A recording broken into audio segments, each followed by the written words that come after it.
Hello, everybody. What's going on? How we doing today? Let me get this adjusted. Hello, vinyl community. How's your week been? Hope everybody's been doing well. Hey, about a month or so ago, I did a show about 40th anniversary records that I have, records from 1984. I told you there'd be more, so today I want to show more. So um, we'll just go ahead and get started right away. I got about 11 of them today.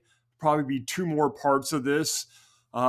This all happened. I was listening to some records, and the only thing they had in common is they came out the same year. And I'm like, oh, that was 40 years ago. So I started looking through the collection, see what I had that came out in 1984, and I had a lot more than I thought. So, but this is 1984 40th anniversary records part 2. We're going to start right here. Lizzie Borden, Give 'Em the Axe. This is their first EP. You can see I paid, $25, which I thought was a little steep. It's a 4-song EP. It's pretty good, though. This is basically Lizzie's debut. It's got that cool original old school Metal Blade logo on it. It's got Give 'Em the Axe, Kiss of Death, No Time to Lose, and Long Live Rock and Roll. So, which is a remake, of course, Long Live Rock and Roll. This is a pretty good album. This is an EP. Like I said, it came out in 84. Their first full-length album would come out in 85, Love You to Pieces, which is also a great record. I got this about, September, October of 23.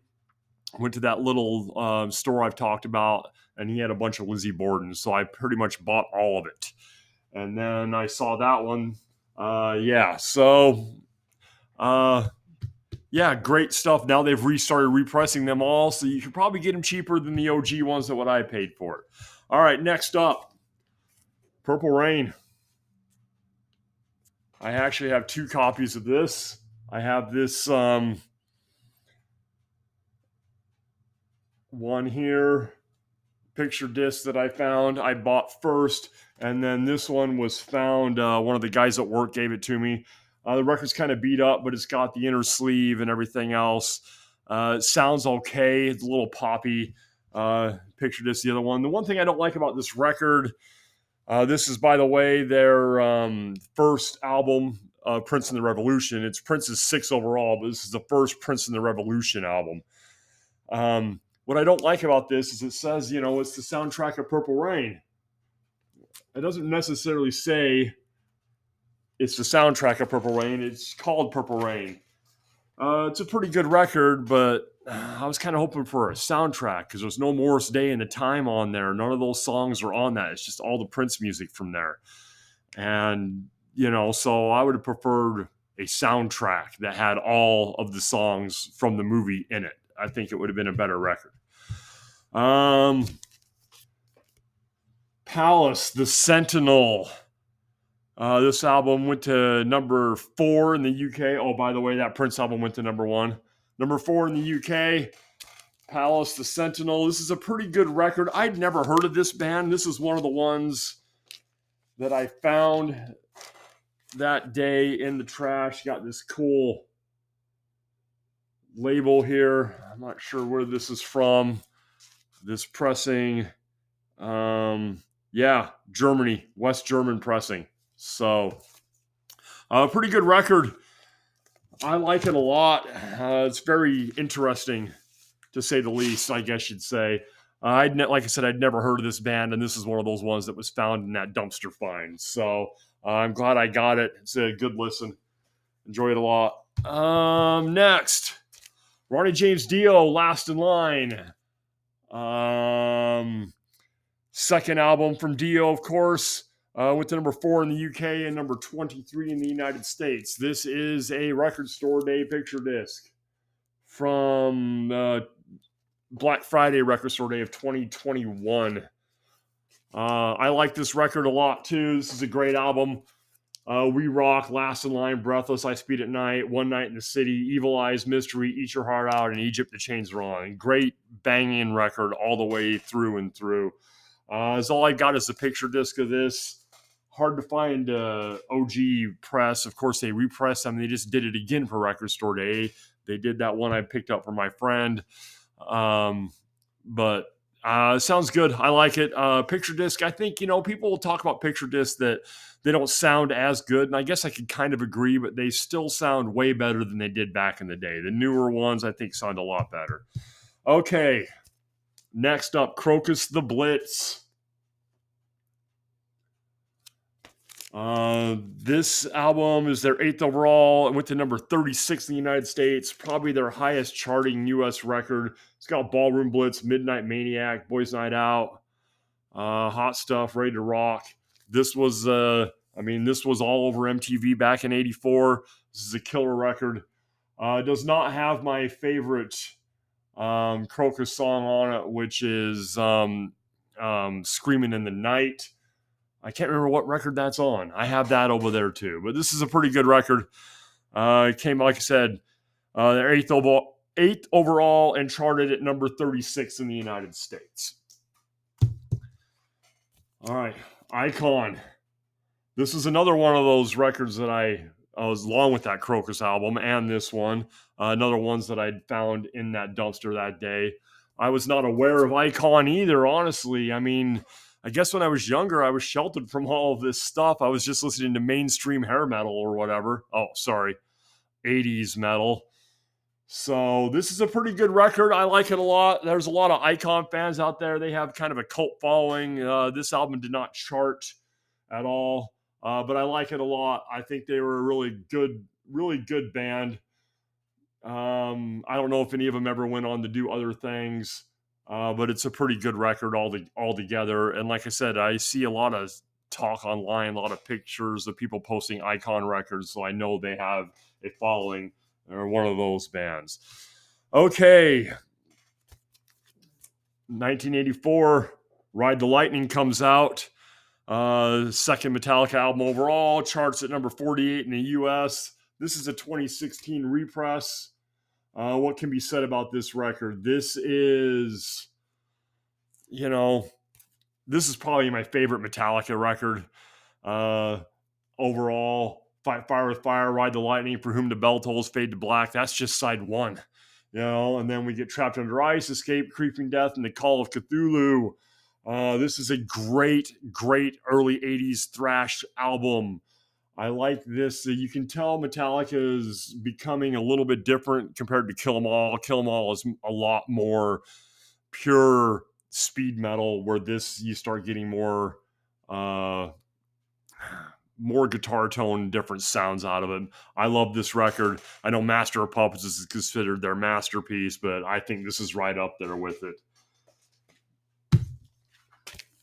Y&T and Rock We Trust. Never been a huge fan of Y&T. Lick Stickman Leather's on here. Don't Stop Running. She's a Liar. Rock and Roll's Gonna Save the World. I like this record, but I'm not a huge fan of Y&T. This is also another one that I inherited in the dumpster. At the same time, a lot of these are, I just noticed that looking through this list. A lot of those I have because I found these. Like I said, I never would have bought Y&T albums if I'm building my collection with my own money. I would have never been buying Y&T albums. I've got 2 or 3 over there. I like this a lot, but I'm just never been a huge fan of Y&T. It just wasn't. That's all. Same with these guys here. Helix. This album comes out in '84. Also, this is their 4th album overall. Went to number 69 in the charts in the U.S. This is a pretty good record for the time. Rock You's really the only song you're going to know on here. It was a hit. Give Me an R, Give Me an O. We all know that song. If you listen to 80s metal, we know that song. I always say things like, oh, we all know it. We don't all know everything. That's for sure. Pretty good. This is the only Helix album I have. This is their, Walking the Razor's Edge. This is their iconic record, I would say. If you have one Helix album, you usually have this one Helix album. I'm assuming this is, they were one of those 80s bands that got mixed in with that 80s metal, hair metal idea. And it was kind of, they were a good band, but kind of just like everybody else from the decade. So nothing really made them stand out. So they didn't become huge. But This album was a hit. Like I said, number 69 in the US, but I get the feeling that the song Rock You was, a lot higher charting than number 69. I just remember it being all over.